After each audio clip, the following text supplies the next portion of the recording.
Olá, tudo bem? Eu sou a professora Silvéria e vou trabalhar com vocês alguns aspectos da redação. Então, nós vamos acertar alguns ponteiros redacionais com o Enem. Para nós começarmos a aula, eu vou fazer uma pergunta a você. Por que a redação é importante no Enem? Qual é a importância dela no Enem? Para respondermos, vejamos então o primeiro slide. Bem, a redação, ela vale 1000 pontos. Essa pontuação é igual a qualquer uma das 4 áreas em que você será avaliado. Ciências da natureza, ciências humanas, linguagens e matemática. Ou seja, a redação, ela equivale a 20% da pontuação total.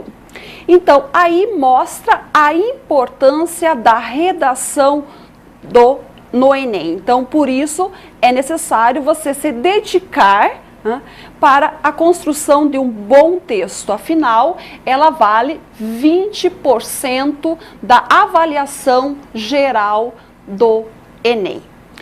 Para nós, hoje nós vamos falar a respeito das competências. O que vem a ser isso? O que a banca avaliadora analisará no seu texto. Então, de que forma que será feita essa avaliação? Que aspectos que serão avaliados no seu texto? Então, esses aspectos, eles se referem a 5 competências, que são os 5 eixos cognitivos que são avaliados no texto no Enem. Bem, e quais são essas competências? Então, nós vamos analisar uma por uma detalhadamente. Vejamos a primeira. Primeira competência: demonstrar domínio da norma padrão. Ou seja, no seu texto será analisado se você tem conhecimento das regras básicas da língua padrão. Se você sabe usar a vírgula, o ponto final, se você não produz frases muito longas, frases fragmentadas, se você sabe usar adequadamente a acentuação, se você sabe usar adequadamente as letras, um S, 2 S, SC, X, SH e outras, se você sabe usar adequadamente a colocação, ou seja, usar a próclise, a mesóclise, a ênclise, que o pronome vem antes do verbo, vem depois do verbo. Se você utiliza adequadamente as flexões nominais, que são masculino, feminino, singular, plural. Se você sabe utilizar as flexões verbais, que é número, pessoa, tempo, modo. Se você tem noções de concordância nominal, verbal, você sabe usar adequadamente as preposições exigidas pelos nomes, pelos verbos, se você sabe utilizar a crase. Ou seja, será avaliado o seu conhecimento em relação à língua padrão. Ou seja, tudo aquilo que você aprendeu nas aulas de língua portuguesa. Está observando a importância das aulas de língua portuguesa? É nesse momento que será avaliado. Então, o professor que vai ler o seu texto vai observar se você conhece, se você domina as regras da língua culta. Então, essa é a primeira competência que será analisada no seu texto. Na sequência, eu vou mostrar para você algumas incorreções gramaticais, para você recordar algumas regras de língua portuguesa. Preste bastante atenção nas observações que farei aqui. Primeiro exemplo: não está sendo examinado neste momento os efeitos do desmatamento sobre o meio ambiente. Então, o que nós temos aqui? Então, está sendo examinado. Está é um verbo, sendo verbo, examinado, adjetivo. O que nós devemos observar nessa situação? Se nós temos um verbo, nós precisamos tomar muito cuidado com a sua concordância. E o verbo concorda com o quê? Concorda com o sujeito. E qual é o sujeito da frase que está sendo analisada? Retornemos a ela. O que é que realmente está sendo examinado? Os efeitos do desmatamento sobre o meio ambiente. Ou seja, o núcleo está no plural. Se o núcleo do sujeito está no plural, o verbo deve ser usado no plural. Então, como que ficará a forma correta da frase? Então, vejamos isso no próximo slide. Então, o que nós temos aqui? Não estão sendo examinados. Então, por que o verbo está no plural? Ele está para concordar com efeitos. Então, os efeitos estão. Além do verbo, nós precisamos fazer a concordância com o adjetivo. Então, o adjetivo também deve ficar no plural. Então, a forma correta é: não estão sendo examinados. Então, precisamos tomar muita atenção na concordância ao elaborar os textos. Vejamos o próximo exemplo. Os mais velhos nem sempre podem, na chamada melhor idade, fazer aquilo que gostam. O que nós temos aqui? Temos aquilo, que é um pronome, que é um pronome relativo, e gostam. E qual é o problema que está nesta frase? Vamos analisar o verbo gostar. Bem, o verbo gostar, qual que é a transitividade dele? Quem gosta, gosta de alguma coisa. Então, você está percebendo que o verbo gostar exige uma preposição, ou seja, ele é um verbo transitivo indireto, exige a preposição de. E onde que eu vou colocar essa preposição de? Bem, no caso da frase que estamos analisando, nós temos um pronome relativo. Então, nesse caso, o de deve ser usado antes do pronome relativo. Então, vejamos qual é a forma correta da frase. Os mais velhos nem sempre podem, na chamada melhor idade, fazer aquilo de que gostam. Então, o que nós observamos?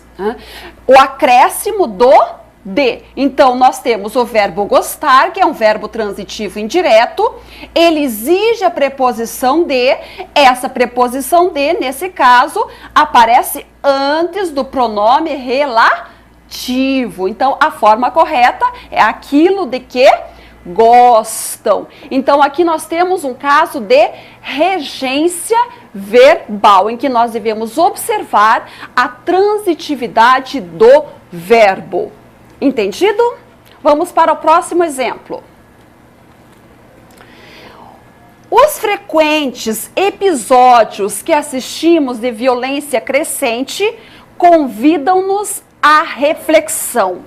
Então, aqui nós temos dois trechos em destaque. Vejamos o primeiro. Os frequentes episódios que assistimos. O que nós temos destacado aqui? Bem, esse que também é um pronome relativo. E temos o verbo assistir. E qual que é a regência do verbo assistir? Bem, o verbo assistir, a transitividade dele dependerá do sentido em que ele estiver na frase. Nessa frase em análise, qual é o sentido? Vejamos. Os frequentes episódios que assistimos. Nesse caso aqui, o verbo assistir, ele está no sentido de ver, presenciar. E qual é a transitividade nesse caso? Nesse caso, então, o verbo assistir, ele é um verbo transitivo indireto e ele exige a preposição a. Então, aquelas frases que nós usamos no dia a dia, assistir o jornal, assistir o filme, assistir o jogo, na realidade, não respeita as regras da língua padrão. Mas nós podemos usar no dia a dia sem problema. Por quê? Porque a linguagem coloquial nos é permitido isso. Agora, em um texto em que se exige a língua padrão, é necessário acrescentarmos a preposição a. Então, assistimos ao jogo, assistimos ao jornal. Então, o acréscimo da preposição a. E no caso da frase em análise, como que ela ficará? Então, voltemos ao exemplo. Então, os frequentes episódios que assistimos. Então, nós vimos que o verbo assistir aqui exige a preposição a.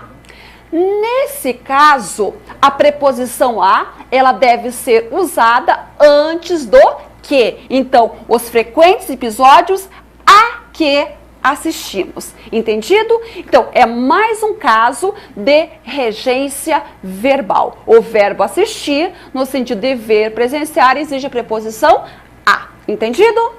Então, passemos a outro trecho do mesmo exemplo. Convidam-nos à reflexão. Qual é o problema nesse a? Então, vamos analisar a transitividade do verbo. Quem convida, convida alguém a alguma coisa. Quem é que foi convidado aqui? Nos convidam-nos. Convidam-nos a quê? A reflexão. O que nós temos aqui nesse caso? A reflexão, o verbo convidar exige uma preposição. E nós temos o a, artigo que está acompanhando a palavra reflexão, que é um substantivo feminino. Então, nós temos o que aqui? Temos a fusão de a preposição com a artigo, que resulta no uso da crase. Então, a forma correta da frase análise seria a seguinte. Então, aqui o acréscimo do a, preposição exigido pelo verbo assistir, e esse a craseado, porque o verbo convidar exige a preposição a, mais o artigo que está acompanhando a reflexão. Então, aí justifica o uso da crase. Então, nesse exemplo, tivemos um caso de regência e de emprego da crase. Passemos a outro exemplo. Tudo isso vem ocorrendo a partir de uma postura não muito consciente do homem. Qual é o problema? Na primeira expressão, a partir. O que nós temos? Temos um a craseado e temos partir. O que é partir? Partir é um verbo. Nós podemos usar crase diante de verbos? Nós usamos artigo diante de verbos? Não. Então, consequentemente, o que nós temos aqui? Esse a é apenas uma preposição. Então, nesse caso, não há a fusão da preposição com o artigo. Consequentemente, eu não posso usar essa crase. Então, diante de verbo, não se usa crase. Outra coisa, qual é o problema do consciente? Consciente, nós temos o quê? Na palavra consciente, nós temos um dígrafo.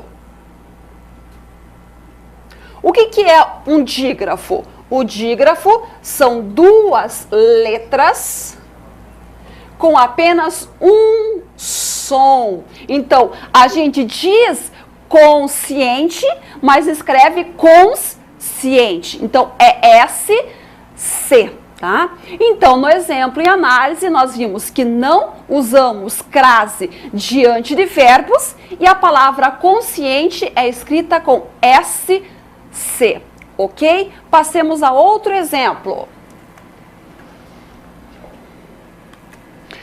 Em tempos não tão remotos, havia muitos homens que não admitiam o trabalho da mulher fora do lar. Então, nós temos em destaque aqui o verbo haver. Por que ele está em destaque? Qual é o problema do verbo haver? Então, observe. Em tempos não muito remotos, haviam muitos homens. Esse haver, ele pode ser trocado pelo verbo existir. E o que acontece com o verbo haver quando ele é empregado no sentido de existir, ocorrer? Nesse caso, o verbo haver, deixa eu apagar aqui um pouquinho. O verbo haver, no sentido de existir, ele é um verbo impessoal, ou seja, ele não tem sujeito. Ele sendo impessoal, ele só pode ser usado na terceira pessoa do singular. Mas cuidado! O verbo haver, no sentido de existir, ocorrer. Há situações em que ele aceita o plural, tá? Fora desses sentidos. Então tome bastante cuidado, tá? Muitas vezes nós observamos que até pessoas que têm um certo conhecimento de língua utilizam houveram muitos problemas, houveram muitas guerras. Por que ocorre esse uso? Provavelmente elas esquecem que o verbo haver, no sentido de existir, ocorrer é impessoal. E elas fazem a concordância com guerras, com problemas. Por isso que elas colocam no plural. Mas precisamos tomar cuidado. Então, como que ficaria a frase nesse caso?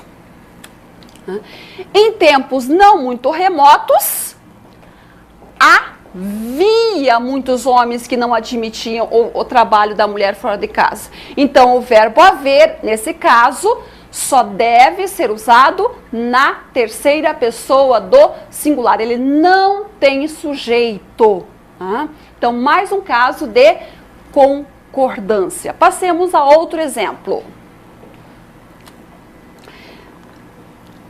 O divórcio foi instituído no país no ano onde o número de separação chegava a níveis elevados. Nós temos aqui em destaque o onde. Por que o onde aqui está em destaque? Qual é o uso correto do onde? Você lembra? Não lembra? Então vamos retomá-lo aqui. Então, onde? Se você tem o hábito de usá-lo, tome bastante cuidado.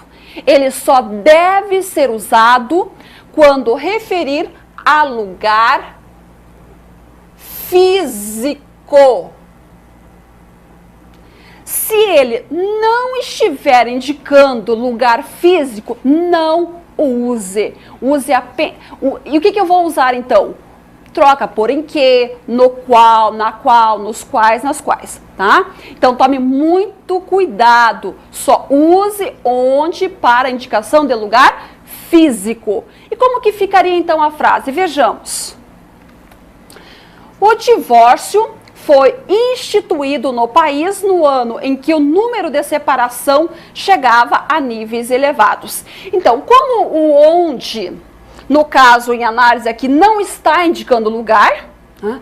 Então ele foi trocado por em que. Assim fica correto. Entendido? Ok, passemos a mais. Outra coisa que nós devemos tomar muito cuidado é com o uso do gerúndio. Entendendo dessa maneira, o problema vai se pondo numa perspectiva melhor, ficando mais claro. Bem, o que vem a ser o gerúndio? Quando que o verbo está no gerúndio? Ele está no gerúndio com a terminação NDO, tá? Então, nós temos 3 formas nominais do verbo.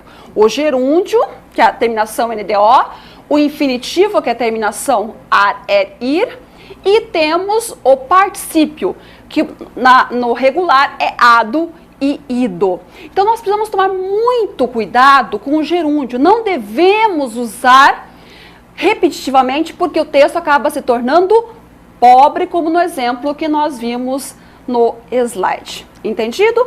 Então, aqui eu apresentei para vocês alguns problemas de incorreções gramaticais, às quais nós devemos ficar bastante atentos para não cometer essas incorreções nos nossos textos. Entendido? Bem, além da atenção nossa às à língua culta, para não cometer incorreções gramaticais, nós não devemos usar nos nossos textos as gírias, né, que no dia a dia isso é uso constante. Não devemos usar estrangeirismos, que são as palavras de outras línguas, neologismos, que são os termos novos que ainda não fazem parte do dicionário, o coloquialismo, que são as palavras que nós usamos no dia a dia, as expressões informais, e principalmente o internetês. Se você tem o hábito de conversar em salas de bate-papo, conversar no MSN, enviar para os amigos aqueles e-mails informais, precisa tomar muito cuidado para que essa linguagem, que é própria da internet, não apareça nos seus textos. Em seus textos precisa usar a língua padrão. Então aqui nós temos o quê? Gêneros textuais diferentes. Na internet é permitido, inclusive é o certo usar o internetês. Agora, numa redação, que é um outro tipo de gênero, requer o quê? O uso da língua padrão. Então, tome bastante cuidado. Não use nos seus textos gírias, estrangeirismos, neologismos, expressões informais e muito menos a linguagem da internet. Vejamos alguns exemplos. Não é legal a gente pensar que os males que afetam o próximo jamais nos atingirão. O que nós temos aqui? Qual é o problema que nós temos na expressão em destaque? Legal a gente. Legal a gente são 2 expressões coloquiais.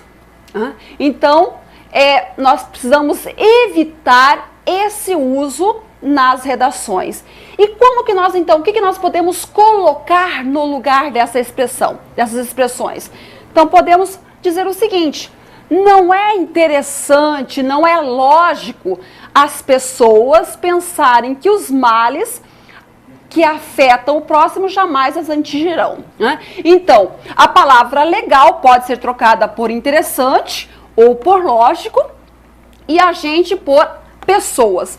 Se eu troco por pessoas, pessoas está no plural. Consequentemente, o verbo vai para plural. E esse as? Esse as concorda com pessoas. Então, pessoas feminino plural, as feminino plural. Ok? Vamos a mais um exemplo. É preciso que os governos... É por isso que os governos deitam e rolam quando se trata de agredir o meio ambiente. O que nós temos aqui? Novamente, expressão coloquial. Deitam e rolam. Essas expressões, elas são bastante usadas no dia a dia, mas elas não devem aparecer nos nossos textos. E o que eu posso, então, colocar no lugar desses 2 verbos? Posso colocar da seguinte forma: é por isso que os governos exageram irresponsavelmente quando se trata de agredir o meio ambiente. Então, troquei pela expressão deitam e rolam. Outro exemplo. A homepage da Uniteams inaugura um novo look mais dinâmico e clean, sem poluição e com muitas informações, sem over. Então, nós temos aqui 4 estrangeirismos, né? E nós vimos que nós devemos evitar o uso de estrangeirismos nos nossos textos. Mais ainda, se há palavras na nossa língua. Essas 4 palavras aqui, elas podem ser substituídas por palavras da língua portuguesa, como veremos no próximo slide. A página principal da Uniteams inaugura um novo visual mais dinâmico e limpo, sem poluição e com muitas informações, sem exagero. Então, o que nós temos aqui? Homepage, página principal, look, visual, clean, limpo e over, exagero. Então, as 4 expressões foram trocadas por palavras da nossa língua e assim nós evitamos o uso de estrangeirismos. E aqui, se você não está entendendo nada do que está escrito aqui, é melhor ir se acostumando. A língua surgida na internet invadiu as salas de aula e o fenômeno é tão forte que especialistas lançam um alerta. Então, aqui em destaque, o que nós temos? Um exemplo de internetês, daquela linguagem que nós usamos em salas de bate-papo, no MSN, nos e-mails informais. Não podem aparecer nas redações. Cuidado com isso. Não se deixe influenciar por essa linguagem. Tá bom? Dando sequência. Bem, a nossa língua não é inimiga da simplicidade. Utilize linguagem simples, direta e objetiva. Isso quer dizer o quê? Que como se pede para usar a língua culta, isso não quer dizer que nós devemos usar uma linguagem rebuscada, expressões raras. Não, nós não devemos fazer isso também. Então, usar a língua culta, nós podemos usar de forma simples. Então, os nossos textos, eles precisam ser simples, diretos e bastante objetivos, ok? Então, aqui nós vimos que uma das competências em que seremos avaliados na redação do Enem é se nós dominamos ou não dominamos a língua padrão. Então, é necessário prestar bastante atenção em relação a isso para mostrar que temos esse domínio, né? Que nós aprendemos muito nas aulas de língua portuguesa. Entendido? Então, daí na próxima aula daremos continuidade às competências. Enquanto isso, eu sugiro que você procure bons livros, boas revistas, leia bons artigos e opiniões, para assim começar a relembrar, a praticar, inclusive, o texto dissertativo argumentativo que é cobrado na redação do Enem. Ok? Então, foi muito bom estar com você. Até a próxima aula e tchau!